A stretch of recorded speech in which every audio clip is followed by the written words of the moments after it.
All Hit Radio.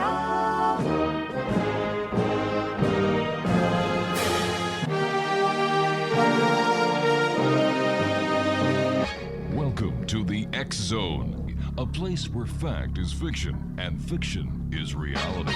Now, here's your host, Rob McConnell.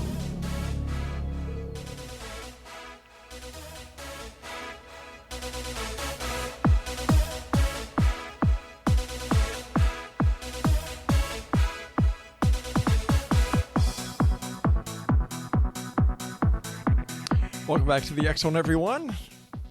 Wow. Craig, where the hell did you get that song from? No more chicken wings for you at lunchtime, pal.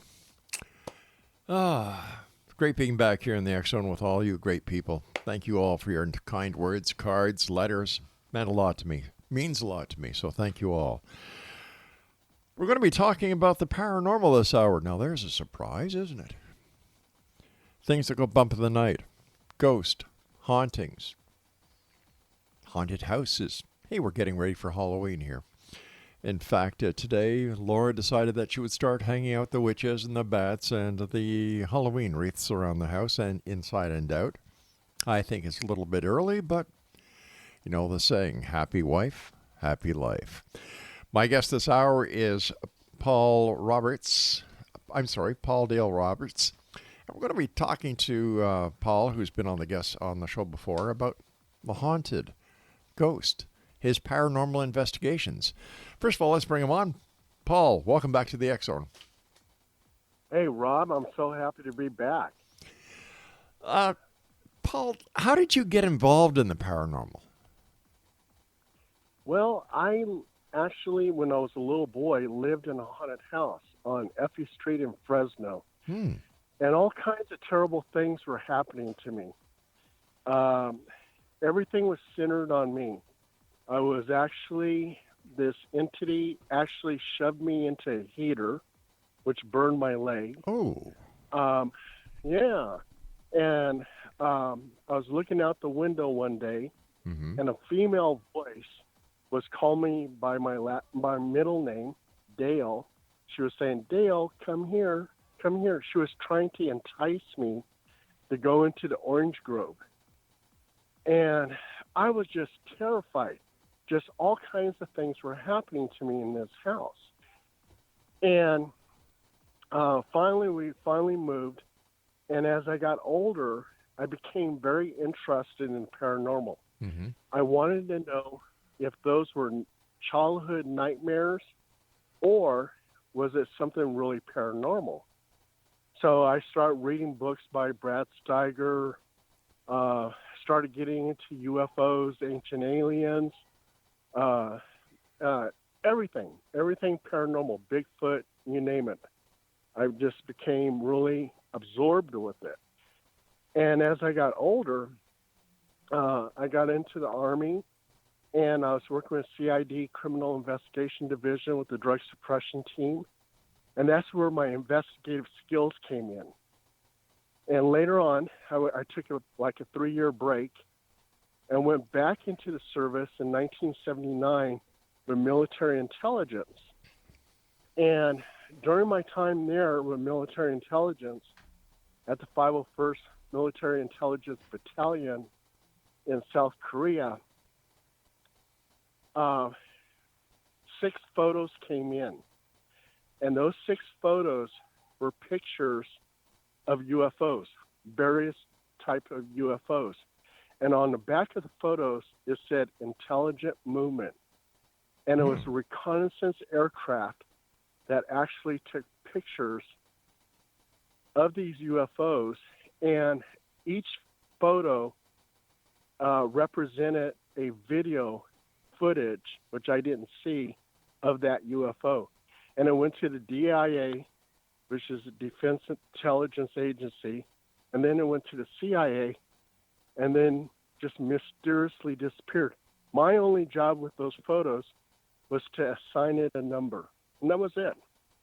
And I had a top secret S.B.I clearance, which is Special Background Investigation. And so I was with the Photo Interpretation Center in Korea. So I worked with a lot of image interpreters. So, and I was an Intelligence Analyst, 97 Bravo. And before I knew it, when I came back stateside, I met a paranormal investigator, and they invited me to go on one of their ghost hunts. And I said, well, can I write an article about it? And so I wrote this article about it, about the investigation. And it was published in a magazine in England. And the leader at that time of HPI, which is Halo Paranormal Investigations, she welcomed me into the group because I was writing their stories. And that's how I became a paranormal investigator. And before I knew it, she went and she quit the group, the leader, and I became the leader of the group. And I'm still doing it. Based on the investigations that you've done over the years, Paul, what is a ghost, and are we getting any closer to actually proving that they exist?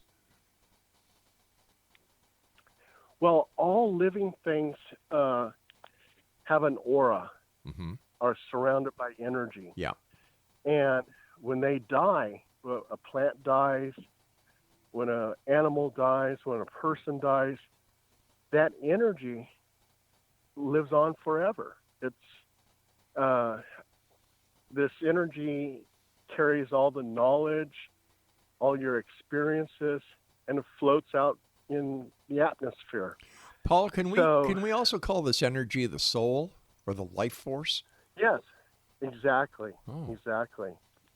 And also too, I believe that our energy that contains all this information, it connects to the Akashic records. And all that information is, like when people die or are getting ready to die, sometimes they say their life flashes right in front of their eyes. Yeah. Well, it's all that information that's been recorded by your soul, by your aura, all the energy that you contain. So, yeah. And I think that's when that energy manifests where you can actually see it, that's where people say, hey, I saw a ghost. All right, so a ghost is the life force or the soul that we're actually seeing or experiencing? Exactly. That's what not only that, you hear stories about people who are reincarnated. Yes, yeah. And what I believe in is that, let's say a child is born into the world and they had their little psychic antennas up. And there's a soul energy that's floating around of John Smith, and he was a blacksmith back in 1862. And this little child downloads that information, and she knows everything about John Smith, the blacksmith. Right. And I think that's what the reincarnation is. Now, during paranormal investigations, a lot of investigators also employ techniques to capture EVPs. How do we explain the EVP phenomenon? With the electronic voice phenomenon, in a lot of my investigations, if the place is truly haunted, I'm going to get an EVP within 30 minutes. I do a sweep of the house. I do a quick and dirty. And the quick and dirty is I basically say something. Is there anybody here?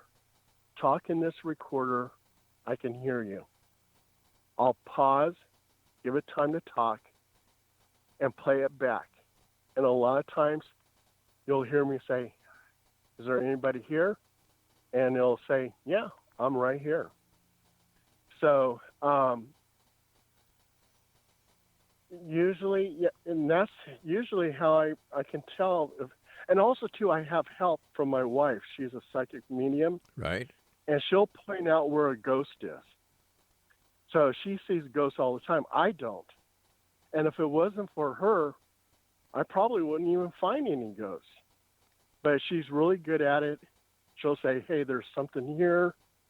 I see it. Try to get an EVP. And that's what I do. Tell me, why is it that you can only hear an EVP on playback and not while the apparition or the ghost is actually communicating? There was I forget what it's called. I used to have it. It's you hear things in real time. Mm-hmm. And there was times where I said, is there anybody here? And I would have this plugged into my ear, and you would actually hear a voice. So I don't have that equipment anymore, but it's something that deaf people used. Oh. And it worked, and it worked pretty well. So, and you can hear things in real time. All right, you and I have to take I hate to do this. We've got to take a commercial break. My producer just said we're running a little late on it. So please stand by. Great having you with us. And when we come back, more exciting tales of the unknown here in the X Zone with yours truly, Rob McConnell, and my very special guest this hour, Paul Dale Roberts. We'll both be back on the other side of this break. So whatever you do, don't go away.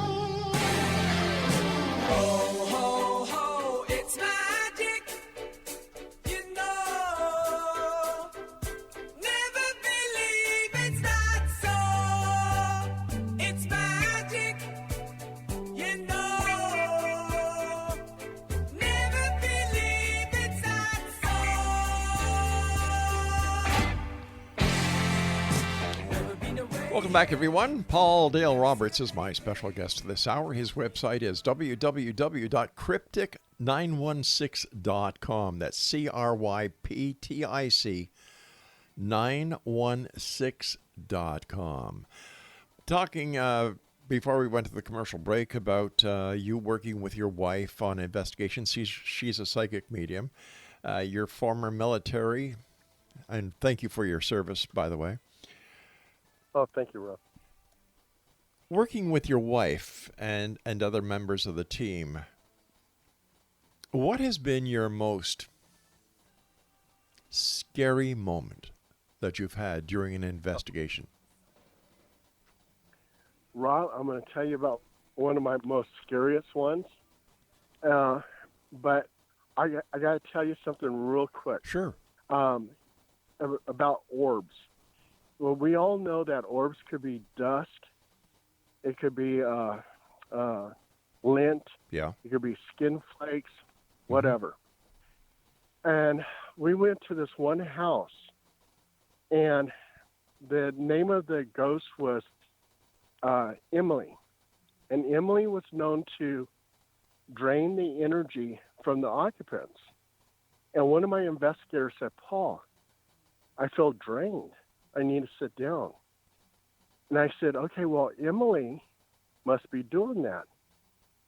So I said, Emily, if you're listening to me, I want you to kiss so-and-so on the lips. And three of us snap a photo of the investigator, and the orb is on his lips. And then I said, Emily, if you're listening to me, sit on his lap. And the orb, when we snap the photo, the orb is hovering over his lap. Oh, gosh. That showed intelligent movement. So it's like, wow, this is a breakthrough. So that's what I do with orbs. You know, if I don't see any kind of intelligent movement, then I won't deem it as paranormal. So, but now get back to your question. One of my scariest moments was this house in Citrus Heights. And this house, really made me a believer. Right when I was a paranormal investigator, I wasn't seeing anything. Sure, I heard the EVPs and stuff like that, but I was very much a skeptic. I wasn't believing it because I wasn't seeing any ghosts or anything. But we went to this one house in Citrus Heights, and we had 5 people in 3 different rooms. So it was 15 people all together. And in 2 of the rooms, the investigators were like falling asleep because nothing was happening.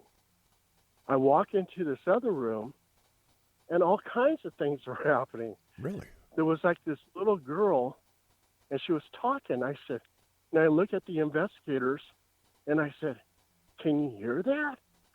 I said, "She's actually talking to me." She's like 3 feet in front of me, sitting on the corner of this bed. I can't see her, but I can hear her. They said, "Yeah, we're recording it." So I put my head down. I go, "Hello."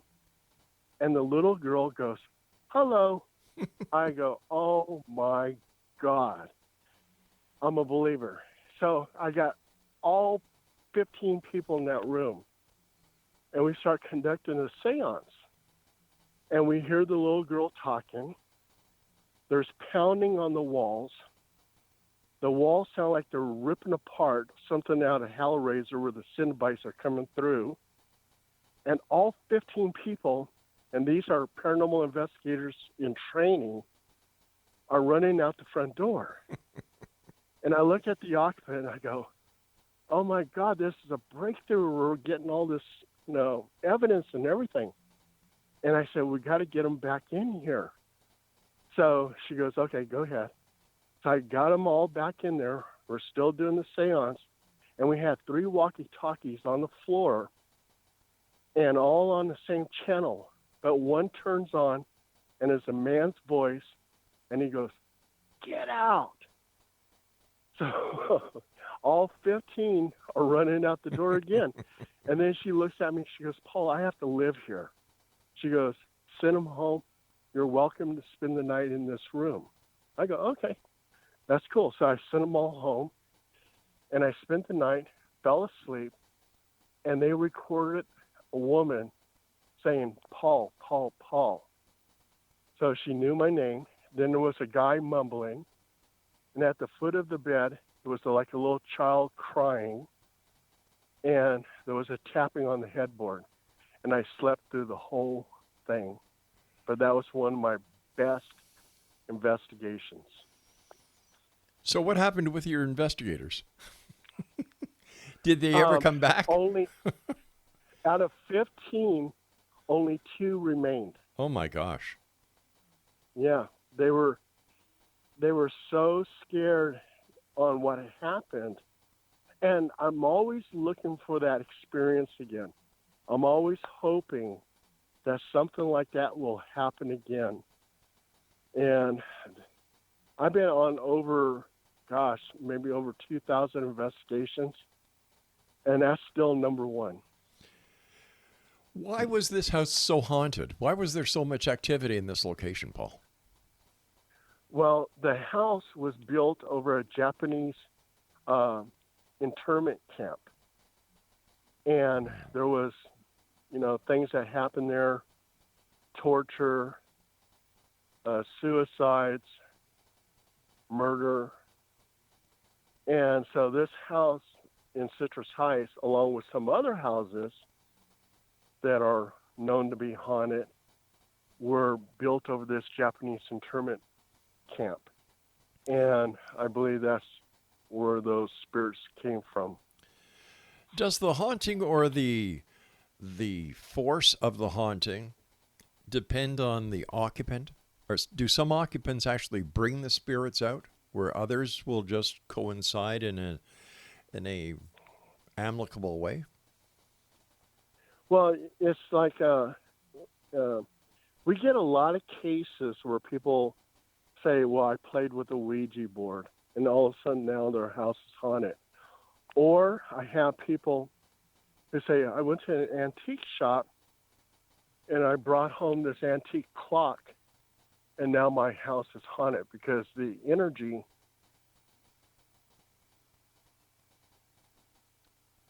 Paul, are you there? Hello, Paul.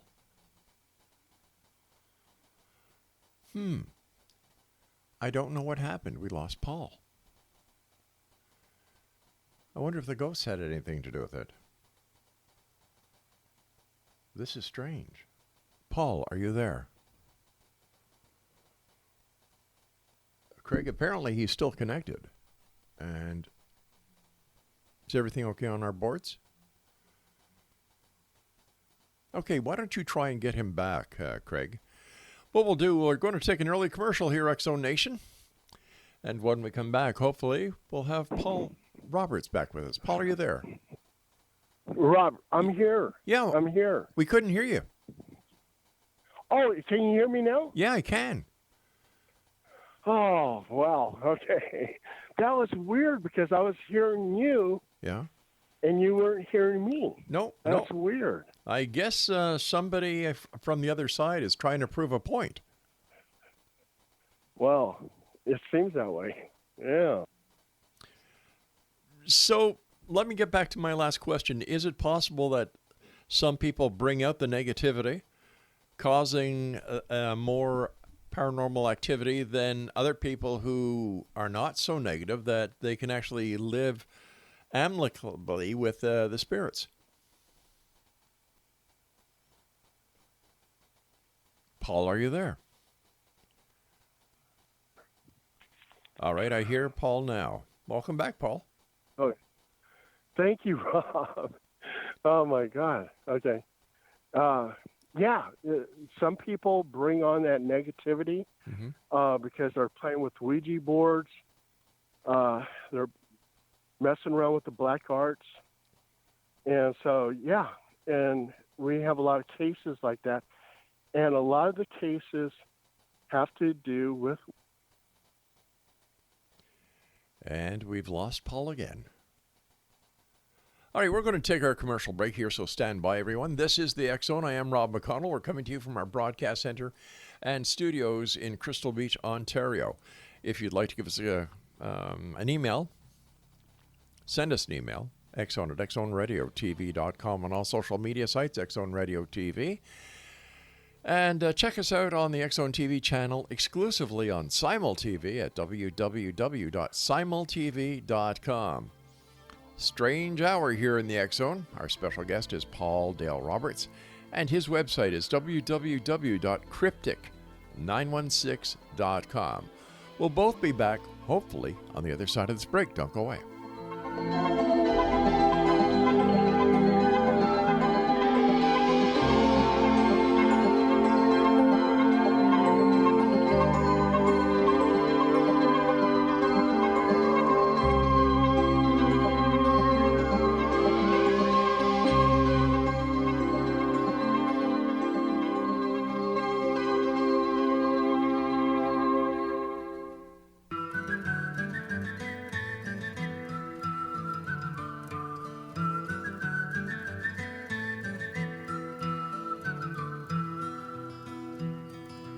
All around old Cape Horn, ships of the line, ships of the morn. Some who wish they'd never been born, they are the ghosts of Cape Horn. Ballerella, riddle rum with a rim dim diddy and a rum dum dum. Sailing away at the break of dawn, they are the ghosts of Cape Horn. See them all.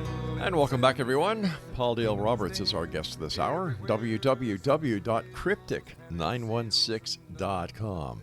Hey, Paul, has this happened to you every time you do a radio show? No, it does. I mean, sometimes I have problems, talking to my work. With Department of Fish and Wildlife, I'll be talking to my boss, and then we get cut off. But I think one other radio show this happened, but yeah, it's almost like something's trying to stop us from talking. It's kind of weird. Yeah, it is. But thanks for sticking around. We fully enjoy listening to your stories. And Ouija boards, are they really a danger? Like, why are they sold in toy stores as toys for kids? That boggles my mind. Well, it's actually an ancient device. And the manufacturer, the toy manufacturer, they put it out there. And even though it's an ancient device, they put it out there as a toy.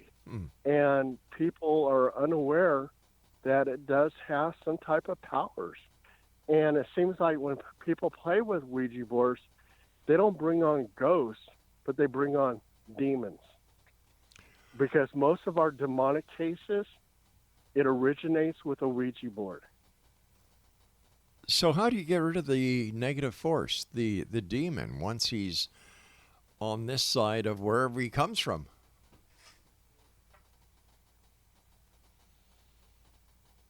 And I think we lost Paul again. Paul, are you there?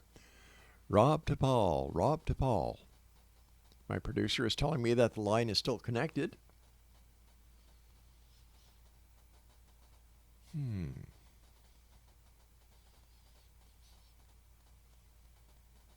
I don't know what to do, Craig. Any ideas? Okay, Craig is trying to call Paul back, but he's getting a busy signal. This is truly strange. Hey, this is the X Zone, a place where people dare to believe and dare to be heard. But sometimes strange things happen where unknown forces don't want the message to get across. But I would imagine that people would like to hear stories, and even the spirits would like to hear stories from an investigator like Paul, who knows what he's doing and has been doing this for many years with his wife. And would not this be something positive, getting it around where you have a seasoned investigator like Paul talking about his experiences, giving credibility to what others are saying? Strange, really strange. My producer is suggesting that we take a break here, an unusual break, and we'll see if we can get Paul back.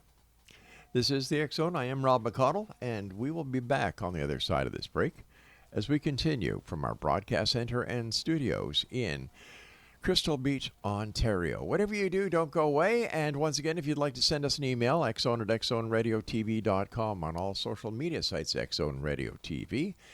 And to find out about what's going on in the world of the X Zone TV channel, visit www.simultv.com. I'll be back on the other side of the short break. Whatever you do, do not go away.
All right, here we are back in our studios in the X Zone from our broadcast center in studios in Crystal Beach, Ontario. We've got a bit of a mystery going on over here. We've been talking to Paul Dale Roberts on and off. We don't understand what the problem is, neither does Paul, and I believe we have him back. Paul, are you with us?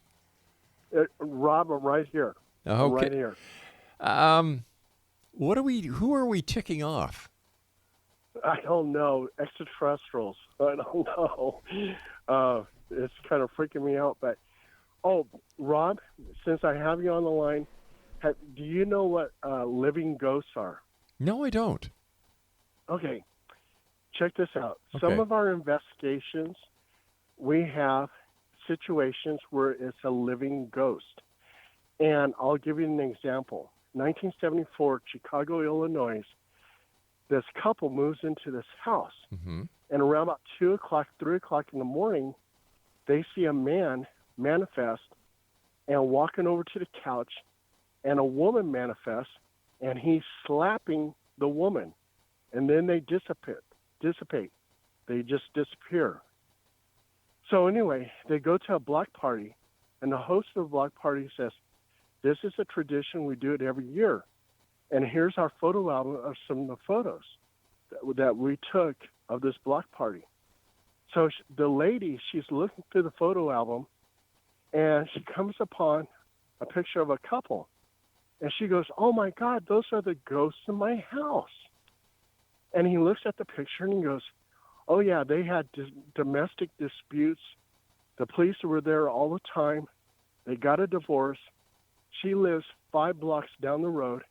He lives out of state. But they're very much alive. They're not ghosts." So how do we explain this, or how do we even try to explain it?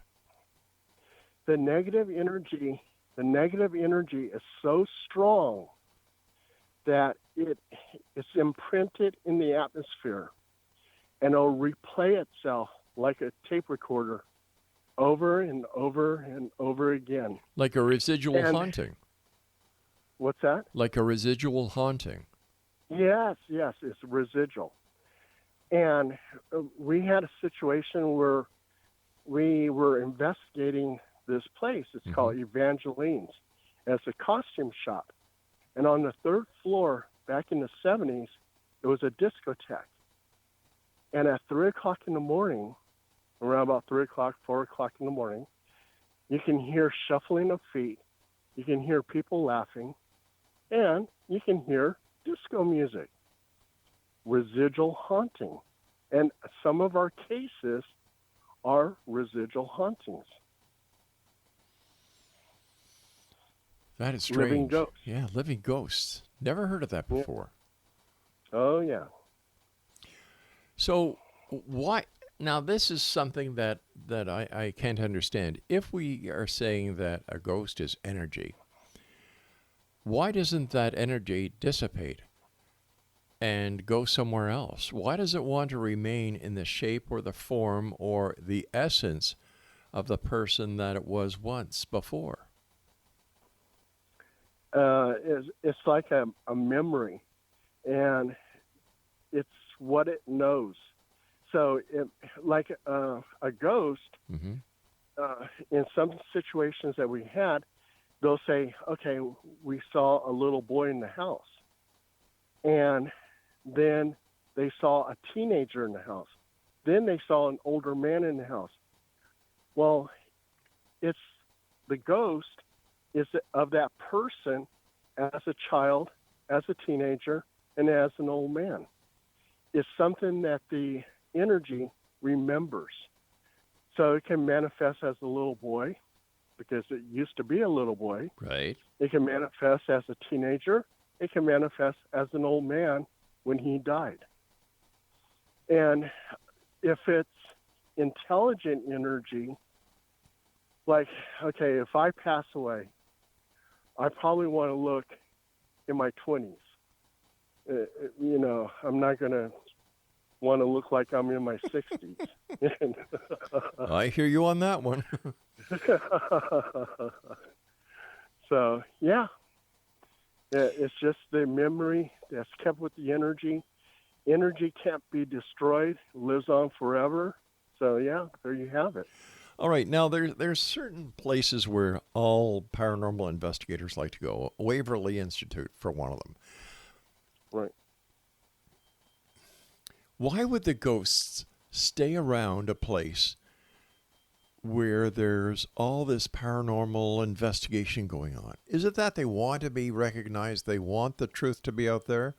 Or is it just that they're getting pissed off at everybody, trespassing in their home? I believe like a lot of that is residual. Okay. And any EVPs that they get is residual.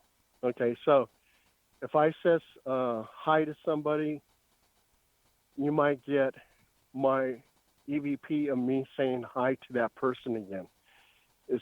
I believe it's just all residual because nobody wants, if you're a ghost, let's say you're an inmate of a prison and you die in that prison. Yeah. You don't want to haunt that prison. You want to go somewhere else. So when I hear, like, I investigated Preston Castle, and that's for wayward boys. And it was supposed to be haunted. Everything that I saw, that experience there, I believe was just residual. I don't believe it was intelligent energy at all. How do you tell the difference?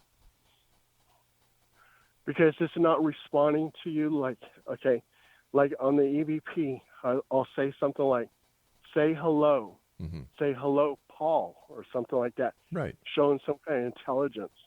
And I don't get that. I'm getting something else. I'm getting stay back or, going up the stairs, something like that, which didn't even correspond to what I'm asking it. So, and I think it's just residual. Okay, so when you're out doing your investigations, how long does an average investigation take, and what kind of equipment, and how do you conduct the investigation? Okay, I have my investigators show up, and we all have our own equipment. So we have recorders, we have cameras, we have video cameras, we have Kinects, and with Kinects, I'm kind of leery about that, but I'll mark it in my article. Okay, they saw some type of figure moving in the kitchen. And I'll let the readers decide if they want to believe it's evidence or not evidence. So we have night vision goggles and stuff like that. So it takes anywhere from 2 hours to 3 hours. But then we have also to the cleansing. So I do a Roman Catholic house blessing. And if they say I have a demon attached to me, I give them a full submersion baptism in the bathtub. And that's a basic form of exorcism. And I'm very successful with that. When I first did it, I was kind of unsure. Unsure of myself. I said, will this actually work? And this lady goes, I have a demon attached to me. Get rid of it. So reading up on a few things, it said that a full submersion baptism is a basic form of exorcism. So I did it. And then the lady goes, the attachment's gone. And she's screaming and yelling. And she's so happy. And my Roman Catholic house blessings seem to work. I have, I would say, an 80% success rate. Now, how do you perform that house blessing? Holy water cross.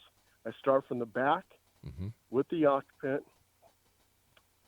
and I'll ask for God's angels to protect her, her home, her family, her friends, her animals. I do a 4 winds prayer, and that's throwing the holy water in 4 different directions.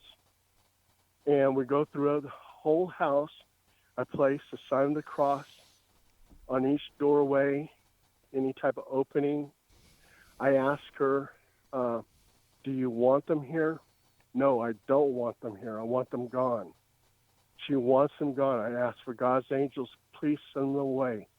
We walk to the front door, and I'm chasing them all out. And we do 4 winds prayer. I put the sign of the cross on her forehead, give her a hug, and that's it. And then they'll tell me, and they'll say, Paul, you got rid of them. And the ones it seems like I'm not successful with is like we had a situation where the daughter was playing with the Ouija board. Hey, Paul, I hate to do this to you, friend, but we've got to say so long for tonight. Paul, I'd like to have you back on for another full hour if we could. Because I fully enjoy talking to you. And, man, you've got some of the greatest experiences that I've heard in a long time. And whoever the ghost is that we've pissed off tonight, I'm sorry. Paul, take care of yourself, my friend. And Rob, it was so good talking to you. Good talking to you, and keep up the great work. Okay, stay safe out there, too. All right, buddy. Take care of yourself. Okay. Exonation, my guest this hour has been Paul Dale Roberts, and if you'd like to get a hold of Paul, maybe your house is haunted, maybe you want to find out what's going on with your cell phone. I don't know. Craig and I are scratching our heads here like crazy, and it's not because we have dandruff or itchy heads. We just want to know what's going on. Visit Paul's website, www.cryptic916.com. Oh, well, that's it for tonight, Exonation. I'll be back tomorrow night at 10 o'clock as once again we cross the time-space continuum to this place I call the X-Zone. So from everyone here to everyone out there, special thanks to my senior executive producer, Laura Rogers, for all her help. Whatever you do, always keep your eyes to the sky and your heart to the light. Good night, everyone.